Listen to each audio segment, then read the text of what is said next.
Саламатсыздарбы, эфирде ачык сөз көрсөтүүсү. Анын алып баруучусу мен Нур Абдумажин уулу. Бүгүн бизде конокто Шалиобек Үркүнбаев, медицина илимдеринин кандидаты, бүгүнкү күндөгү дин таануучулардын бири. Шалиобек мырза, саламатсызбы? Бүгүнкү күндө эмдөө жөнүндө көп талкуулар болуп атат. Бул боюнча жакшы жана жаман тараптарын бизге айтып берсеңиз. Бир тарапта бир эки кыл пикир болуп атканы, ошол эле саламаттык сактоонун ичинде, дарыгерлердин ичиндеги, врачтардын ичинде, өздөрүнүн ичинде эки кыл пикир болуп атканын, деги эле бул жерде мындай пикирлер жөндөн жөн пайда болбойт деп айтып кетсек болот. Ушул жерде биз айтабыз, биз болсо ортосун кармайбыз. Толук жакшы же толук жаман деп айтпайбыз. Ошонун ичинде биз дагы, мен өзүм медицина кызматкери катары, мурунку ушу дары-дармек менен иштеп кеткен катары бул изилденип, өзүмчө бир тыянак даярдап турам. Бул менин пикирим. Албетте менин пикирим өзгөчө кимге таанак болот дегенде, ушу динге, Кудайга ишенип, Куранды карманам, жана ушу такыбачылыкты колдонуп, Аллахтын ыраазычылыгын табам, жана ахирет үчүн даянданам деген адамдар үчүн деп кетип айткым келет. Бул өзү эмнеден чыкты? Изилденүү дагы. Албетте Аллах субхана таала айтат, Куранды окугула жана ой жүгүрткүлө дейт.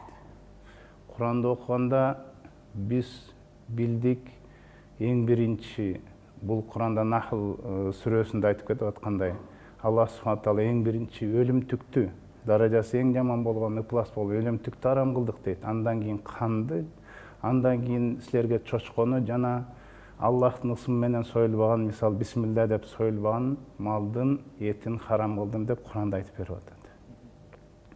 Ал эми баарыбызга эле белгилүү, бул сыворотка, вакцина сывороткадан турат. Сыворотка дегенде баардыгы эле билишет, аны тамбайт, бул өзү кандан турат. Жанагындай эритроцит, ошого окшогон кызыл нерселерден тазаланган кандын нерсесинен туруп, жана бул өзү микроб, вирус болгондуктан, бул микроорганизм болгондуктан, аны ошол этке жана канга окшогон нерселерге өстүрөт. Эми ушул тегеренен караганда бул чыгып келди, сыворотка харам экен. Бирок дагы деле молдолордун көбү жана ошо дин кызматкерлеринин арасынан биз муктаж болсок, ошого далил болсо, керек болсо алышыбыз керек, керек болсо чочконун этин жегенге уруксат берди дебедиби? Албетте чочконун эти уруксат, кайсыл учурда башка тандоо эчтеке жок болуп калса жана алдыда өлүм турса. Өлүм келе атса, албетте Аллах субхана таала ченемдүү түрдө чочконун этин да жегенге уруксат берет. Бул өмүрдү сактап калыш. Биздин учурубуз албетте сиз салыштыра турган болсок, адал келбейт. Эмнеге дегенде башка аятта Аллах субхана таала айтып атат. Эгерде силерге бир нерсе келсе, кабар келсе, силер аны текшергиле. Текшерип туруп андан кийин жайылдыргыла. Жолбосо өзүңөрдүн коомуңарга зыян кылып коесуңар дейт. Мынакей бир күмөн нерсе келсе, биз текшерүү милдеттүүбүз. Ошол учурда текшерүүгө мүмкүнчүлүгүбүз жок. Мен өзүм ошол жакта иштегендиктен бүгүнкү күнү бул дарыларды, иммунобиологиялык дарыларды текшерүүгө Кыргызстанда мүмкүнчүлүк жок. Лабораториябыз жок. Дары-дармекти текшеребиз, бирок сывороткаларды, вакцинаны текшере албайбыз. Бул жагынан толугу менен текшерилбей эле биз ошол тетиги жакта келип аткандарга ишенип, буну колдонуп атабыз деп айтабыз. Андан тышкары Аллах субхана таала Куранда мен жараткан нерсени өзгөртпөгүлө дейт. Мен жараттым, мен өзүм билем, аны өзгөртпөгүлө аракет кылбагыла дейт. Биз келечекте балдарды ден соолуктуу кылабыз деп, Аллахтын жараткан иммунитет деген нерсесин өзгөрткөнгө аракет кылып атабыз. Андан тышкары антитела деген бар. Бүгүнкү күнү дүйнө жүзүндө мындай дары-дармекти эч ким ойлоп таба элек, таба албайт. Ал биз бүгүнкү күнү өзүбүздүн организмибиздеги мына терибизден коргонуп аткан, сыртынан келип, мына азыр биздин сиз экөөбүздүн тамагыбыздан эгер мазок ала турган болсок, туберкулезный палачкадагы коклюш бардыгы чыгат. Ошол учурда аны оорутпай биздин антитела деген Аллах таала берген зат кармап турат, миллион деген оорулардан сактап турат бизди. Мына ошол Аллах таала берген нерсени биз өзгөртөбүз деп, каякта бир арзыбаган нерселерди ойлоп таап атабыз. Андан тышкары дагы Куранда эң негизги эмне деп атат? Биз барып келгенбиз. Буну баары эл деле танбайт, билет. Всемирная организация здравоохранения деп коет, бүткүл дүйнөлүк саламаттык сактоо уюму бизге тиешелүү бул Европа жана Азия, бул Даниядагы уюму Данияда турат. Данияга чейин барып көрүп келген мисалы уюмдарды. Башында албетте еврейлер турат. Еврейлер турарына башында эч ким күмөн жок. Бул жерде аны элип алган. Анткени медицина өзгөчө дары-дармек бул чоң бизнес. Ошол эле учурда Куранда Аллах субхана таала айтып атат: еврейлер силердин душманыңар. Еврейлер силер ишенбей эле еврейлерге дейт. Алардын силердин душманыңар, керек болсо Аллах субхана таала аларды каргаша берген. Каргаша. Алар каргалган эл еврейлер. Жана еврейлер айтат Куранда Бакара сүрөсүндө: силерге келип бузукулу киргизет дейт. Бузуку киргизет. А силер бузуку киргизип атасыңарса, жок, биз силерге тынчтык каалап келдик деп айта беришет дейт. Бул Куранда айтылып турат. Бузукулук киргизет, а бирок алар биз силерди багып атабыз, карап атабыз, жакшылап биз силерди алпештеп атабыз, силерге мындай дарыны алып келип берип атабыз деп отура берет деп Куранда Аллах субхана таала айтат. Ошон үчүн бүгүн маселе туруп атат. Же биз Кудайга ишенишибиз керекпи, же еврейлерге ишенишибиз керекпи? Ошол эле учурда келип аткандар дагы еврейлер бизге берип атканы бул белгилүү эле ЮНИСЕФ деген еврейлерге таандык уюм бизге дары-дармек алып келет. Тендерден да өтпөйт. Аны бүткүл дүйнөлүк дары-дармек саламаттык сактоо уюму ушул ЮНИСЕФ силерге алып келет, ошону кабыл аласыңар деп койгон, ошону кабыл алып атабыз. Ошондуктан бүгүнкү маселеде мен жана айтып кеткеним бул эми шариаттык, курандык маселеси жагынан кичине элибизге түшүнүктүү болсун. Эмне үчүн молдо киришип атат? Анчалык эле эмне болду дегенге кичине жооп катары ушуну баштап кетким келет. Эми биз киришебиз эмне жагынан? Эми далил жагынан. Бардык жерге барганда дагы кайсы иммунологдор болсун, кайсы врачтар болбосун, мен чакырам, келгиле далил менен иштешели. Мен силерди, силер болот десеңер, мен болбойт десем, ушинтип эле турса бул эчтеке чечилбейт. Ошол эле учурда чындык кайсыл учурда чыгат? Сен экөөс сен болот десең, мен болбойт десем. Ошон үчүн мен эмне үчүн болбойт деген далилимди алып келип, сиз болот деген далилиңизди алып келсек, ошондо эл түшүнүп алат өзү. Ачык айкын. Эл эмне бизде маңкуртпу? Эл сонун түшүнөт бүгүнкү күнү. Биз далил жакшынакай далилдерди алып келсек, эл өзү териштирип алат. Бизде ошон үчүн закондо да айткан. Бул иммунопрофилактика, прививканы кааласаң аласың, кааласаң албайсың деп бизде өкмөт ошону да колдоп берген.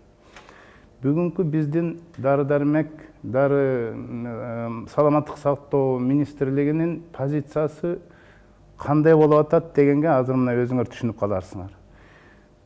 Шайлообек политика өкмөткө каршы чыгып атабы, же дары-дармек менен иштеген, же ошол саламаттык сактоо менен иштегендер каршы чыгып атабы, мына бүгүн өзүңүздөр териштирип аласыңар. Эмне дегенде биз эми далил менен баштайбыз. Башында Шайлообек, билип коюңуздар, мен дагы ушул жерден айткан, Шайлообек толугу менен бул прививка вакцинага каршы эмес. Биз келе жатабыз, эмнеге каршы? Келе жатабыз максаттуу түрдө, изилденүү түрдө. Керегине салып, керегине салбаш керек деген позицияны алып. Өзгөчө жаңы төрөлгөн ымыркайларга жок дегенде 1 жылга чейин салбаш керек. Анын кереги жок деп келе атабыз. Анткени ага далилдер бар. Эми карап көрсөңөр, жаңы төрөлгөн ымыркайга эле БЦЖ деп коет жанагы 3 түрүн салат. Ошол эле учурда жанагы гепатитке каршы дагы бир прививканы алат. Андан кийин шал оорусу, наркоерки, полиомиелит не деп отуруп 1 жашка чейин 20дан ашык ок атат. 20дан ашык 1 жашка жетпей отуруп наристеге. Эми баарынан кызыкчылыгы. Наристенин эми эненин ичинен түшөр менен эле сурап эле уруп атат. Биз буга толугу менен эмне үчүн каршыбыз? Анткени өздөрүнө каршы бул жерден. Мен аны далилдеп берем. Медицинада медотвод деген бар. Бул мындай да, 1 жашка чейин балдарды текшерет, аны педиатрлар. Бала ооруду караган педиатрлар карап, ошо 1 жаштын ичиндеги баланы карап туруп, анан кийин бул прививка керекпи же керек эмеспи деп медотвод кылат, жылдырат. Бул медотводдун 2 түрү бар. Такыр жылдырып коюш алдырбай, же убактылуу сакайгандан кийин, дарылагандан кийин ошону салыш керек деген 2 түрү бар. Мына ушунун ичинде албетте бүгүнкү күнү медотводко муктаж балдар өтө көп. Бул далил да бар, бул ошондой балдардын ошондой медотвод берген далилдери бар, бул 50%-ын тегерегинде. Экөөнү кошкондо дейли, мейли. Эмне үчүн? Анткени төрөлгөндө кыйналып төрөлгөн балдарга салганга болбойт, тескери. Ичинде энеси кыйналып, энеси ооруп төрөгөн балдарга да болбойт. начар төрөлгөн балдарга болбойт. Бүгүнкү эндокриналык оорулар деп коет. Ар бир аллерген болуп атат, аларга болбойт. Башы чоң болуп төрө болуп атат. Жана ичинен сарык болуп чыгып атат. Деги эле инфекциялык канча түркүнүн оорулары менен чыгып атат. Аларга болбойт. Ошон үчүн бүгүнкү күнү педиатр, добросовестный жакшы педиатрлар көп балдарга медотвод берген. Көрдүңөрбү? Бар. Эч ким танбайт. Ошол эле учурда биз айтып атабыз. Барбы медотвод? Бар дешет. 50%га жакынбы 1 жашка чейин? Ооба, 2-10 кошкондо мейли кийинкисин салганда да. Демек, бар болсо, эмне үчүн 100% төрөлөр менен балдарга берип атасыңар деп айтып атабыз. Түшүндүңүзбү маанисин? Төрөлөр менен сурабайт, изилдөө жок, ал каалайбы, каалабайбы, ата-энеси каалаганына карабайт. Ал бала ошого алыш керекпи, татыкпы, татык эмеспи, аны медотвод керекпи, керек эмести карабай туруп баардыгына урат. Кандайдыр бир таасири барбы ден соолукка? Зыян же? Албетте, ошо жөнүндө айтып өтөбүз. Бунун зыяндыгы бар экенин көп далилдер менен бул медиктер керек болсо инструкциясын чыгарып атканда анын ичине да көргүзгөн. Анын зыяндуулугун. Бирок аны тууралуу айтпайт бизге. Айткысы да келбейби же түшүнбөйбү биз билбейбиз. Бүгүн мен айткым келбейт, баардыгы түшүнбөйт деп. Түшүнүп туруп айткысы келбейби, бирок мынакей мени көрүп отургандар кайсыл жерде, кайсыл айылда, кайсыл прививканы берип атканда ушул прививканын мындай тескери таасири бар деп түшүндүрдү деп кайрылат элем. Бир да түшүндүрүү жок. А түшүндүрүүгө милдеттүү салып аткандар. Эми бул жагынан мен айтып кеттим. Бул сыворотка өзү биякка келеткенде мен айттым, текшерилбейт. Бизге байлап берилген, будан аласың деген. Бул жакка келет. Эми ким жазайт аны? Ким жазып атат? Педиатрлар жана иммунологдор. Булар жазайт дагы айыл жерлерге кимдерге тапшырат? Медсестраларга тапшырат. Аларды кичине үйрөтүп окутуп коет. Ошол эле учурда булардын доценттер менен да жолуктук. Бизге катуу айтып, мынтип өзү чалынып алды. Бул шутка эмес, прививка оюнчук эмес, молдолор киришип бербеш керек. Бул серьезный маселе. Буну биз консилиум менен чогулуп, иммунологдор чечип турандан кийин прививканы жазалат. Билесиздерби деди. Ооба, мен сизге кошулам дедим. Кошулам толугу менен. Сиз да мага кошулуңуз, чогуу жүрө турган болдук. Ал аткарылбай жатпайбы? Каяктагы консилиумду айтып атасыз, эжекеси дедим. Айыл жерлерде консилиум деген түшүнбөйт ал сөздү. Көбүнчө айыл жерлеринде алып атат го. Айыл жерде консилиум деген педиатрлар барбы дедим айыл жерлеринде. Иммунологдор айтпай эле болот. Комплектация педиатров деп 40% эле айыл жерлеринде. Демек, каяктагы наблюдение, каяктагы консилиум. Үйрөтүлгөн медсестра кичине обучать этип койгон, мынагу шприци мындай сакталат, мындай неме саласың, анда болду. Башка эчтекеси жок. Эми ошол эле учурда бизде кыргыздар көп нерсесин тескери жагын билбейт. Балдар көптөр ооруйт. Бүгүнкү күнү кичине түшүнүп калганайын анан уже кайрылып баштады. Ал оору учурда, ал шал болуп калганда, ириңдеп калганда, температура болуп ошо эси оонан кулап калганда гана билип калды прививка. Атак мындайынан прививкадан ошондой тескери таасир болду деп эч ким ойлоп да койбойт. Кыргыздар балам киренеп калыптыр, шамал уруп калыптыр, анан көз тийип калыптыр. Болду ошонун тегерегинде. Билишпейт ушу прививкадан экенин. Эми дагы кайрылып келели, бул эмнеден дайырнаганын айтып отурсак, чоң узун өзү макала болуп калат. Бул албетте биз түшүндүк, бир микроб, бул чужеродный деп коет, микроорганизм, түшүндүңүзбү? Бул бүгүнкү келип аткан неменин ичинде ошол микроб бар. Аны чал өлүк болобу, чал өлүк эмес беле микроб бар. Ошо микроб бузулуп кетпес үчүн ар бир бузулбай турган заттарды кошот, стабилизаторлор деп коет. Бул заттардын ичинде жана тиамерсал деп коет, эң негизгиси. Буда сымап бар. Сымап. Жана буну булар айтышып атат. Жанагы иммунологдор. Булардын компетенттүүлүгүнө ушул жерден кандайдыр бир күмөн кетет да. Алар кайра эле эмнесин коргоп атканын өздөрү түшүнбөйт, прививканы коргоп атабы, же өзүнүн кызматын коргоп атабы, же балдарды коргоп атабы, туруп эле ал жерде сымап жок дейт. Көздөрүн чоң ачып туруп караса болмок, бүт жерде айтылган. Биздин бул биздеги академ наук дагы берген бизге. Бул не тиамерсал деген эмне? Ошол жерден бардык химиктер бир тараптуу берип атат. Бул тиамерсал дегендин составында мынакей сымап бар. Анын формуласы мындай. мындай порошоктон турат, тигинтет, минтет, буну ким ачкан? Маринсон Харш деген ачкан, 1929 жылы ачкан. Анан кийин Тиамесел деп атаган, аны патентировать эткен. Ал ошол зат азыр тиги стабилизатор катары вакциналарга кирет деп далилдеп берип атса, биздикилер кашайып, жок, сымап жок деп отурушат. Сымаптын тескери жагы зыяндуулугун эл айтса айтпаса да билет. Жакында эле бир мектептен бир сымап төгүлүп калган эмес.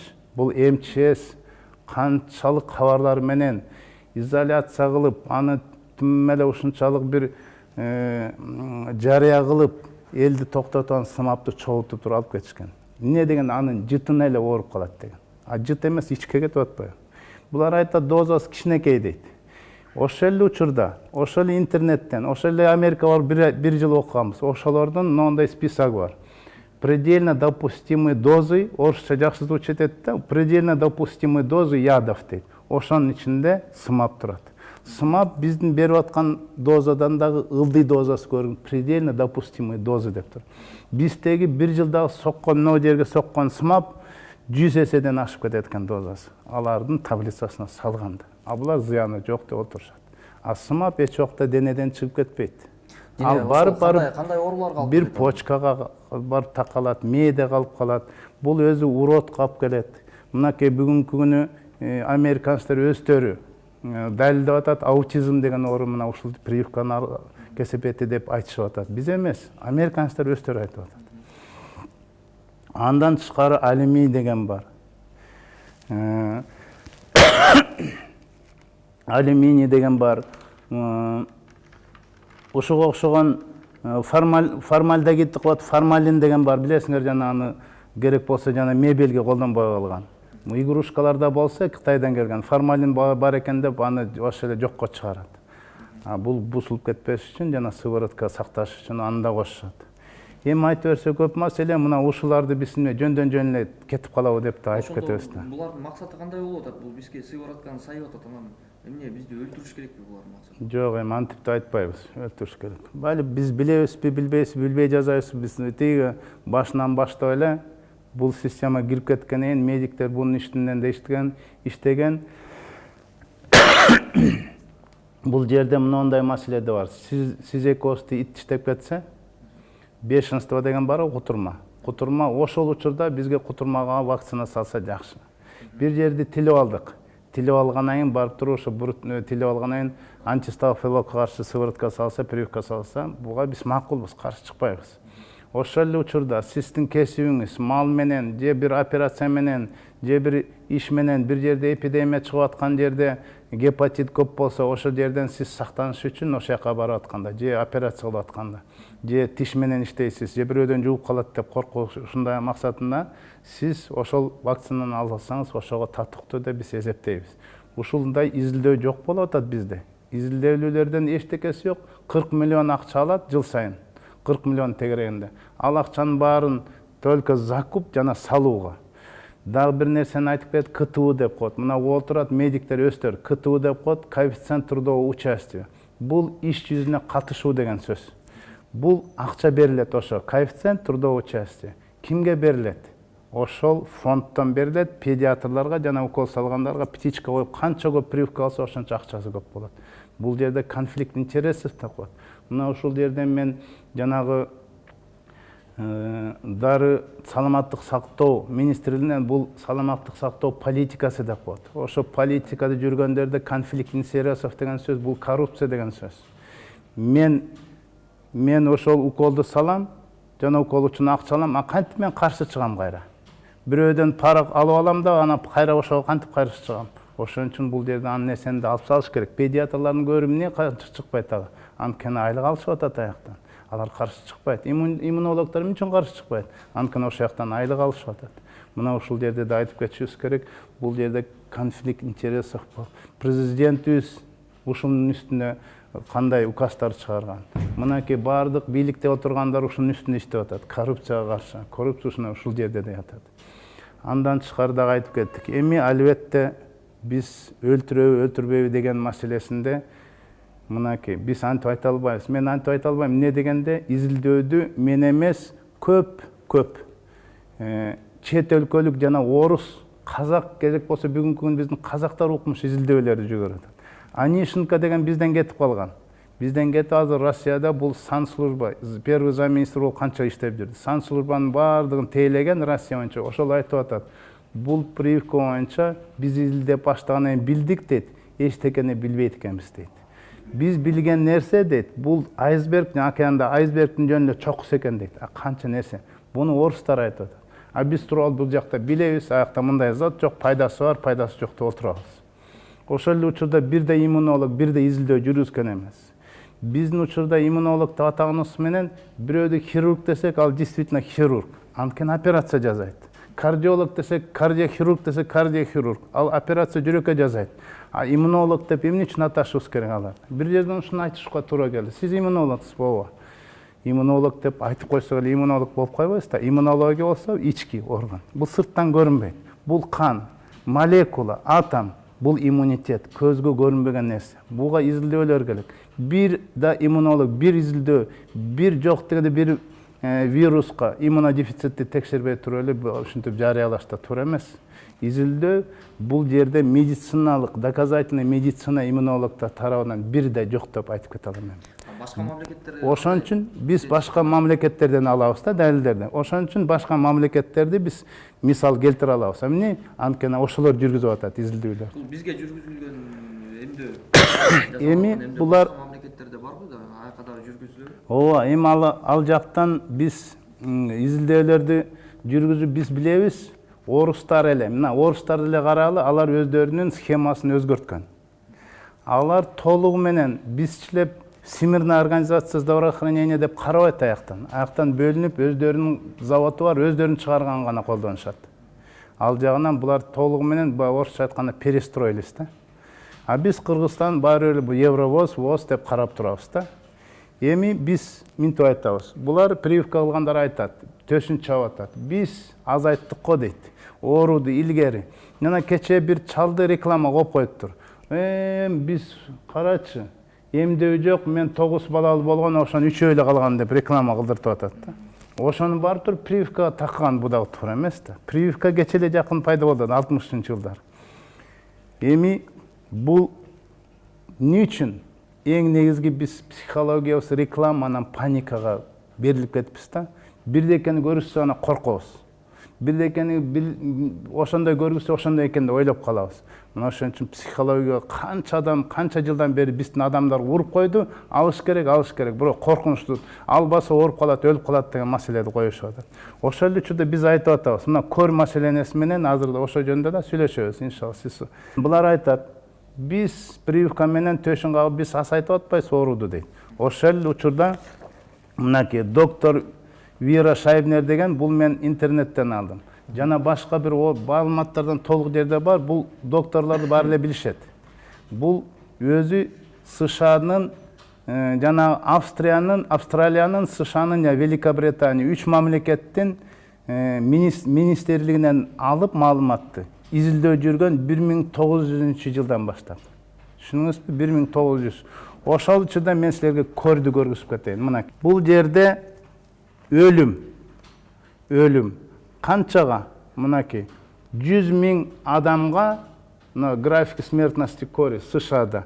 Мынакей өлүм. Бул 1900-жылы мынакей 16-нын тегерегинде болгон.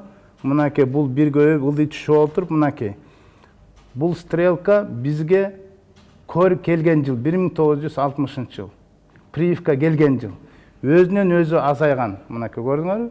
Көр менен оору өлгөндөр өз менен азайганда прививка башталып атат. А булар көкүрөгүн кабап атат, биз азайттык дейт. 60-жылы башталган көргө прививка. Ага чейин өз менен өзү келип туруп азайт. Эми андан тышкары дифтерия дейт. Мына дифтерия дагы 1900-жылы кандай башталат? 40-тан жогорудан мынакей келип отуруп 60-жылы прививка башталганда өзү менен өзү эле уже жок болгон. Буну мен эмес, ошол доктор Вера Шайбнер деген берип атат. Мына ошону сотко берсин, мен айтты дешип атат. Докторду берсин. Андан тышкары башка дагы доктор Айзек деген Голден, адагы өзүнчө коклюшту изилдеген. Мындай данныйлар өтө. Коклюшту мынакей 9-жылы алат, 49-50 жылы пайда болгон. Мына өзү менен өзү азайып келген адагы далилде отурат. Коклюштун. Андан кийин прививка башталган жылы начало вакцина. Бул өзү менен өзү азайган. Демек, бул жерде башка нерселер бар экен. Санитардык жагын караш, жашоодун шартын жакшыртуу деген маселелерди караш, ушундай нерселер турат бунун ичинде. Сиз бул алган материалыңызды кандайдыр бир эме кылып далил кыла аласызбы? Каяктан алдыңыз? Албетте. Далил мен дисканы берем силерге керек болсо. Бул далилди өздөрү деле билет. Жокко чыгарбайт муну. Бирөөдө канча көргүзүп келем, бирөөдө каяша кыла элек. Бул мындай эмес. Кыла албайт. Анткени бул изилдөө. Ким каяша кыла алат? Айтыңызчы, бизде бирөө изилдөө кылса анан кылбайбы каяшаны? Биз айтып атабыз. Мисалы айтышат. Шайлабек, сен өзүң билесиң го департаменти, бул акча турат дейт, лабораторияны куруш. Ооба, акча турат. Акча турган үчүн биз канча жолу кайрылдык. Бул уюм бизге ар дайым эле биз силерге мындай эле жардам берип турабыз деп эле жооп кайтара берген. Ошол эле учурда дары-дармек текшергенге акча берип туруп, $6 миллион лаборатория бар бүгүн дары-дармекти текшергенге. Ошол учурда вакцинаны текшере албайбыз. Жок. Мен айтып атам, мейли, мен силерге лабораторияны куруп бергиле деп айткан жокмун. Вивари деген болот. Бул стандартка кирет. Ошол вакцинаны текшерүүнүн стандарты деп коет, мына стандарт менин колумда турат. Ошол стандарттын ичинен лабораториядан тышкары бул вивариден башталат. Крысалардан башталат. Бул стандартта айтылып турат. Бул келген дары-дармектер биринчи коёнго, крыса, келемиштерге текшерилиш керек. Уулуу затына жана адамдын восприимчивости кабыл алуу. Жана антибиотиктерди салып атат го бойго, кичине проба берип анан салып атпайбы? Ага караганда бул деген вакцина да. Жок дегенде крысалар уже кырылып ош базарын басып кетти го мынакей. Ошолорго текшерип бербейсиңерби? 5 миллион, 10 миллион ампуланы эки ос эле кетет го ошого. Аны да жасашпайт да.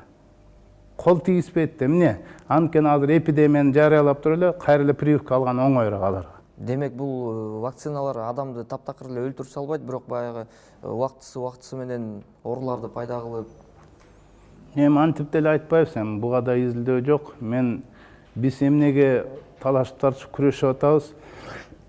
Вакцинаны жок кылып коюш эмес, наристелерге жок дегенде 1 жыл болсо жок дегенде жарым жылга чейин изилдеп туруп, ошол наристеге керек эмесине аныктап турандан кийин целенаправленно. Ар бир башка эмес, ар бир муктажга деп атабыз биз. Түшүндүңүзбү? Бул Японияда ушундай.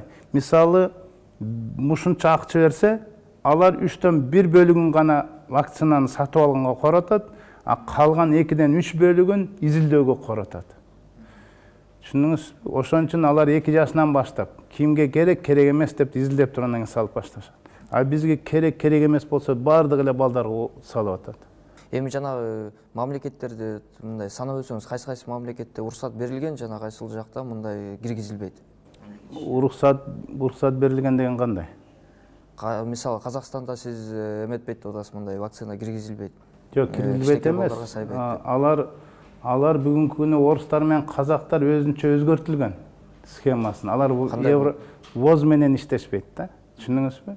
Киргизилбейт эмес, алар ВОЗ менен, бүткүл дүйнөлүк саламаттык сактоо уюму менен иштешпейт, өздөрүнчө кетишкен. Схемаларын өзгөртүп, жана жалаң гана өздөрүнүн, жана өзүнүн Россиянын ичинен гана чыккан вакциналарды колдонушат. Демек, бул жерде такилип бар да, бир нерсе бар да, эмне үчүн өздөрүнүкүн гана колдонушат деген суроо да туулат да. Ошон үчүн деле албетте алар алдыга кеткен, алдыганча бизден ар бир федерациясына лаборатория ачкан, иммунобиологиялык. Казактар өздөрүнө иммунобиологиялык лаборатория ачкан. Казактардын ичинен Аманжолова деген жакшы окумуштуу аял бар. Ушул жинде мынакей, ошондой кишилерди патриот десек болот. Ол туруп албай, өзүнүн ар бир сыворотка вакцинаны изилдеп, крысага текшерип, ошол аял тапты, мына интернетте да жүрөт. Ал өзү мындай катнашат. Бизде уюм ачтык, ошон менен биз байланыш түзөйлү деп жатабыз. Тааныгандар бар. Ошол аял дайылдеп чыкты. Крысаларга текшергенде вакцинаны биринчи, экинчи алар тест өрөйт да, тест туат. 5-чи поколение келгенде крысалар тукуму жок. 4-чү поколение тукуму жок болуп, 5-чи поколение келгенде вакцинаны крысалар кырылып калды дейт. Мынакей далил. Бул далил эмес. Бул деле бир нерсе бар да арасында. Демек, бул тукум курттукка дагы алып келет турбайбы? Эми ошентип далилдешип атпайбы? Аманжолов ошону далилдеп келип атпайбы? Демек бул жерде эмне бар? Бул еврейлер отуруп эле бизге жардам берип атабы, берген жокпу деген сурооту болот.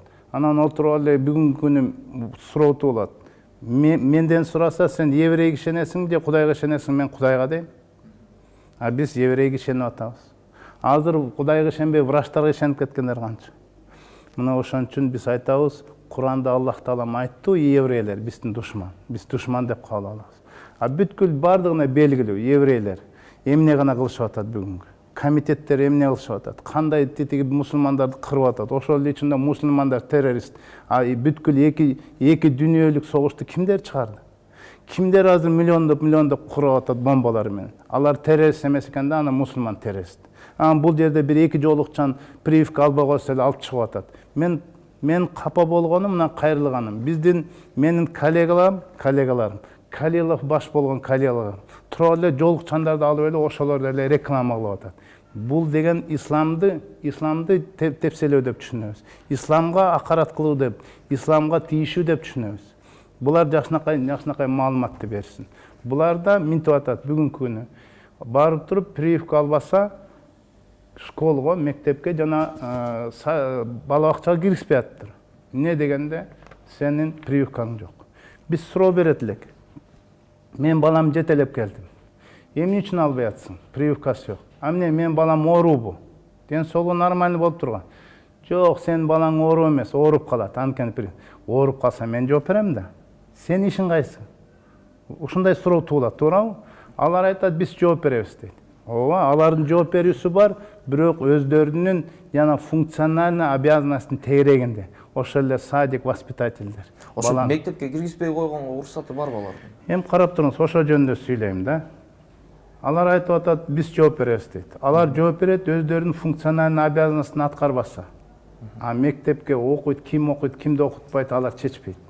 Мен балам мектепке окуйбу, алар чечпейт. Алар как будто мектепти приватташтырып алды да, эгерде бул бирөөгө тиешелүү частный мектеп болгондо да акысы жок, мен киргизбейм деген. Мисалы, мен маршрутка айдайм. Маршрутка меники.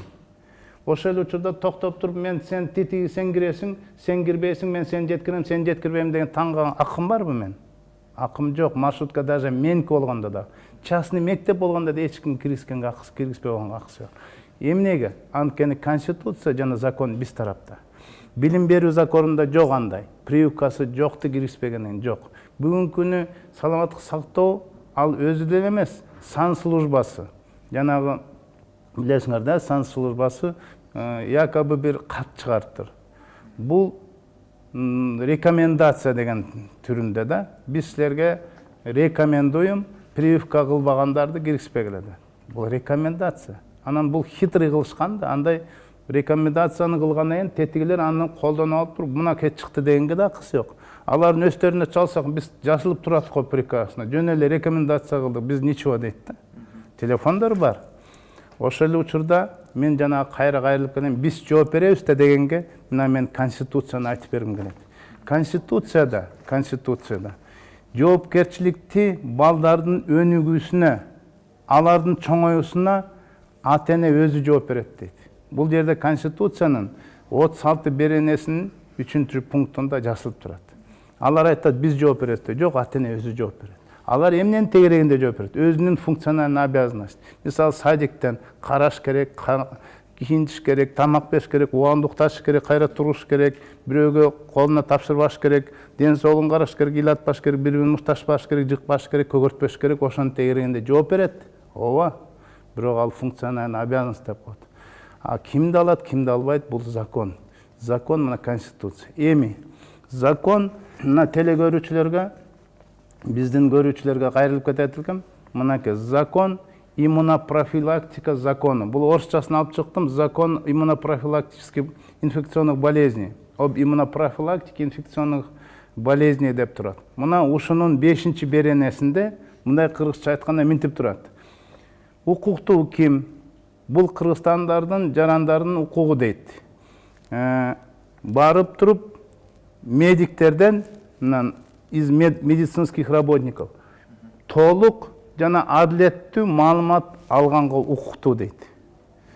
Демек, алар медиктер жана медсестрасы деп айталы, салып аткан толук туура маалымат жана толук деп турат, көрүң, туура, полный и объективный информация берүүгө укуктуу, акылуу. Биз алганга укуктуубуз. Ошондон кийин кимде алып аткандар жакпай калса, алгысы келбесе, андан баш тартканга акысы бар деп турат мынакей. Бул закон, закон биз тарапта. Эми айтуучуларга, Шайлообек өкмөткө, бийликке каршы дегендерге айтып кетет элем. Жанагындай мажбур түрдө салып аткандар каршыбы эми мына законго? Же кааласаңар салдыргыла, өзүңөр башыңарды калчап ойлогула, жана барып туруп ошол жерден өзүңөрдүн укуңарды тепсилетпей сурагыла. Анын кандай таасири бар деп айткан мен каршы чыгып атамбы? Албетте бу териштирсе, алар өздөрү билбейт, өздөрү бийликке. Буну президент кол койгон. Парламентте бар канча деген депутаттар кол койгон. Мына ошон үчүн алар өздөрү каршы чыгып атканын билишпейт. Мектепке киргизбей атып туруп ушу законго каршы чыгып атканын билбейт. Садикке киргизбей атып ушу законго каршы чыгып атканын билбейт. Ошол эле учурда биз айтып атабыз. Алар да хитрый болуп кетиптир да. Биз айтып атабыз. Директор ошон мектептин директоруна же бала бакчанын директоруна жаш кыла. Мен ушул участокто турам. Ушул айылда жашайм. Ушул поликлиникага же ушул бала бакчага таандык. Бизди кайрадан, ал ошол жерде окуп атат, же эметип атат. Кайрадан ушул бала бакчаңарга алууга суранам деп туруп арыз жаз дедим. Деп туруп барсак отказ кылып туруп, анан түбүнө прививкаңар жок үчүн биз силерди албайбыз деп анда жазуу түрүндө отказ берсин десем, бири да бербей атат. Карасаңар, эки жүздүүлүк да сөзү менен талкалайт, ишке келгенде качышат. Качышып жүрөт дегендерди угуп атабыз. Анткени баары бир билет экен го законду. Мажбурлоого баары барышып атат. Бул жерде эмне кызыкчылык деген суроо туулат да. Эми сиз көрө, мынакей биздин убактыбыздагы билбейм канча калды. Мен көр жөнүндө сурап калганыңыздан кийин бүгүнкү күнү эми ушу көр чыгып атат, Мына 3 күн мурун радиого барып калдык. Санжара радиосуна. Ошол жерден чакырып калгандан кийин Калилов келет дегенен Калилов дагы барбай койду. Эмне себеп менен барбай койду, аны деле айта албайбыз. Мени билди, билген жокпу? Албетте мени барат деген жерге көп жерге барбай жүрөт. Анткени ага суроолор көп. Бир айым келип тур, Нуржамал аты. Ошол экөөсү отуруп калганда ал отчет берди. Бүгүнкү күнү мындай кыскача айтканда 2000 тегерегинде ооруп аяктыкандар. 2000 тегерегинде ооруду, 1,5 миңден ашык аяк чыгып кетти деген маалыматтарды берип атат. Аягында мен мага суроо берди, сиз өзүңүздүн пикириңизди айт дегенден мен пикиримди улантам. Эгерде бир 3 суроого жооп алсам. Биринчиси, Нуржамал айым, айтыңызчы, бул оору каяктан чыкты? Өзү. Экинчи суроо, бул оорудан кийин ушунча адамды, ушунча балдарды ооруду дедиңиз, инфекциону толуп калды дедиңиз. Ошонун ичинен канчасы өлдү? Үчүнчү суроо, эмне үчүн именно ошол прививка алгандар, эмдөө алгандар ооруп атат арасында? Мейли толук дебейли, мейли 50% дебейли, бирок 30% бул нак. Дел мейли 30% эле такалайлы. Бирок андан да көп. Ушу 3 суроого десем, мен тиякбакта абдан башка жака буруп кетти, бирок жооп бергенде буну биринчи каяктан келди? Казакстан деди. Казакстан, эми казактар бул политический, булар бизди эмне дейт мунан кийин түшүнбөйбүз. Бул политика болуп калды. Казактар бизди сөгөт эмес. Силер бизден кыйын болуп калды. Экинчиси, өлгөн жок деди. Бир гана бала өлдү, 1 жаш 3 ай. Бирок ал пароксия, жүрөк оору, инвалид болчу, учетто ал ошол себептен өлдү. Демек, бирөө да өлбөпүр да. Ооба. Ошондо суроо бердим. Анда эмне үчүн эпидемияны жарыялап мынчалык паниковать эттиңер? Десем, эпидемия жарыялаган жокпуз дейт. Булар жарыяласа дагы эпидемияны. Амалдар ошондой болуп атат да. Телевизордон мына звезда болуп кетти бардыгы. Иммунологдор, Калилов баш болуп. Жөн эле телевизордун бетин бербей калды. Жана Ома деген звездалар биякта эле калып калды. Бардыгына кабар алыш керек. Мынакей, мына ооруп атат. Ким ооруп атат? Именно прививка албагандар. Эмне үчүн алгандарды кошуп айтпайт. Адилеттүү болуш керек да. Мисалы менде мындай кабарлар бар, эми мен буну айтпайм, мен бул өзүмдө турат бул. Менде өтө көп даныйлар бар. Мисалы, мынакей Ислам аттуу бала 2004 жылкы жашаган жери, кайсы мектеп, кайсыл учурда прививка алганына чейин турат. Бул 2004 жылкы бала. 11-ге чыгып атабы? Андан кийин келип атып, мына 2003 жылкы бала, 2002, 2004 жылкы, 2001 жылкы бала, 2006 жылкы бала, 2001 жылкы, мынакей аттуу кыз 2002 жылкы, мынакей талант аттуу бала 2000 жылкы, бардыгы кайсы мектепте кайсыл убакта ооруган, кайсыл убакта чыккан, мынакей акыркы графасында качан прививка алган, кайсы түрүн алган, номер сериясына чейин турат. Прививка алгандар толтура, мындай список. Эми ошол эле учурда эмне үчүн айтпайт прививка алып аткандар ооруп атат деп кош айтпайт. Анан жанагы суроого жооп берди. Эмне үчүн прививка алгандар ооруп десе, анткени алардын прививкасынын иммунитети пасаңдап калган үчүн ооруп атат деди. Суроо туулат, эмне үчүн пасаңдайт анда? Эмне үчүн иммунитет түшөт деген суроо туулат. Мага как медик катары мен билгим келет. Бул жерде мынакей Мариям Тактагуловна деген бизде абадан бизди медицинанын арасында сыйлаган адам бар. Мария Тактагуловна Нанаева, доцент, академик. Ошол чыгарган Зурдинов экөө кошо чыгарган китап бар. Бул формуляр деп коет, дары-дармектердин тууралуу маалымат. Ошонун ичинде ошол кор деп жазылып турат. Эмнеден качан мынакей 20 жылга чейин туруктуу иммунитет пайда болот деп турат. Салгандан кийин 20 жыл. Булар айтып атат 15 жыл деп. Мейли берден же Нанаева калып айтып атат, же буларга айтып атат, түшүнбөйбүз да. Мейли 15 жыл дейли. 15 жылга деле такайлы. 6 жашында алышты, канча балдар. Калилов өзү айтып атат, 10 жаш менен 19 жаштагы балдар өтө көп ооруп атат дейт. Бизде прививканы албайт деген бум 1 жыл эле болду. Мен Калилов менен талаштар чыкканыма 1 жыл болду эле керек болсо. Эл мусулмандар анан албагандар 2 жыл мурун эч ким түшүнбөчү буну. Ошого карабастан мына кимдер ооруп атат? 10-19 жашка чыккан балдар.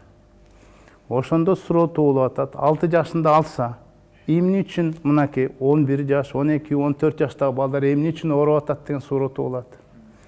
Китептин айтылышы боюнча оорубашы керек ошол жашта. Буларды айтып атпайбы? Алгандан кийин 20 жыл туруктуу иммунитет пайда болот деп атат. Ошон үчүн бизде суроо туулат. Эмне үчүн анда кайра ооруп калып атат? Кайра тигини алсам мен оорубайт деген гарантия бере албагандан эмне үчүн мен кайра алышым керек деген суроо туулат. Же болбосо небереме же кызыма, балдарыма эмне үчүн беришим керек? Андан тышкары, демек жана жерден бир да бала өлбөсө, ушундай чоң паника кылыштын кереги барбы деген суроо туулат. 3 жыл мурун билесиздер, грипптен эпидемия жарыялаганда канча балда өлдү деп айтылды. Канча бала өлдү. Демек канча бала грипптен өлүп атса, бул сапар бир да өлүм жок, бирок рекламасы кандай болуп атат? Жүрөк түшүрүү реклама. Алсаңар болду, албасаңар өлөсүңөр. А канакей өлгөндөр? Албагандар өлүп атат. Канакей? Мынакей көп жерден кабар албагандар өлүп атат. Айтышпайбы, эмне үчүн калп айтышат? А эмне үчүн Нуржамал айымыз чындык айтып атса, тигилер калп айтып атат? Өлүп атат деп. Демек өлбөсө бул оору ошончолук коркунучу барбы деген суроо туулат. Эми мен мындай айтам, медик катары. Ошол эле башка китепте бул жерде прививканы алса 20 жыл боло турган болсо, инфекциялык оору, инфекционный болезнь китеп бар. Кимде ким чыныкы жуктуруп ооруса, ал түбөлүктүү бекитилген иммунитет пайда болду дейт. Мына мен айтып кетем. Аллахтан Куранда айтып атат. Силер ойлосуңар бир ишти жаман деп, аркасында жакшылык бардыр дейт. Силер билбейсиңер дейт. Бир нерсени жакшы деп ойлоп аласыңар, аркасынан жамандык бардыр. Аны силер билбейсиңер, Аллах билет дейт. 2000 бала ооруган, мына медиктердин баары менен макул болду. Бул түбөлүктүү оорубайт булар эми. Түбөлүктүү булардын иммунитети пайда болду. Жакшылык бар бекен аркасында? Бар экен го. Демек бул жагында карашыбыз керек го. Жөнүнө баарына сала бербей кишине жуктурган болсо, кайра башка ягынан мындай болсо мындай карагыла, жаткыргыла, мындай жөтөлсө буну кылгыла, температура болса минткеле, караңкы жерге жарыкты көргүзбөгүле, мындай кармалы сыртка чыгып, ошондой жөнөкөй, ушундай жакшынакай ишти жүргүзбөй анан керек. Бардыгы алыш керек. Кааласаң, каалабасаң да. Болбойт андай. Бардыгын алыш үчүн мага далилдеп бергиле деп айтам. Мына бул мен ушул жерден да кайрылам, мага ошол иштеген иммунологдор, иммунолог деп атап алгандан далилдеп берсин. Бул азыркы алып аткан прививкадан кийин 100% оорубайбы деген далилди мага алып келип берсин.